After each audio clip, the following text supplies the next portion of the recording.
तुमच्याकडे सुद्धा पंचमुखी हनुमानजींचं चित्र किंवा मूर्ती आहे का? कारण ही केवळ कला नाही, तर ते एक दैवी शक्तीचं प्रतीक मानले जातं, जे 5 दिशांना संरक्षण प्रदान करते. प्रत्येक मुख हे एका विशिष्ट दिशेला आणि उद्देशाला समर्पित आहे. आणि असं म्हणतात की जणू हनुमानजी स्वतः आपल्या भक्तांचं सर्व बाजूंनी रक्षण करतं. ते कसं? चला जाणून घेऊया. पूर्व दिशा. या दिशेला असलेलं हनुमानजींचं मुख शत्रूंचा नाश करते, भक्तांना निर्भय बनवते. दक्षिण दिशा. या दिशेला असलेलं हनुमानजींचं मुख हे भय आणि संकटांपासून मुक्ती देणारं आहे. हे मुख साहस आणि सुरक्षिततेचं प्रतीक आहे. पश्चिम दिशा. या दिशेला असलेलं मुख हे विष आणि नकारात्मक शक्तींपासून संरक्षण करते, जणू हनुमानजी आपल्याला अदृश्य संकटांपासून वाचवतात.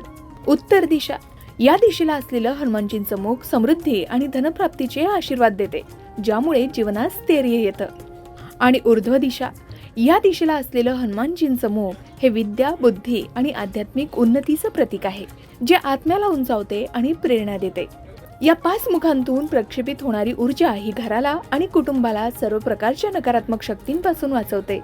प्रत्येक मुख एका दिशेला रक्षण करतं, आपल्या जीवनात संतुलन, समृद्धी आणि शांती आणतं, असं सांगितलं जातं.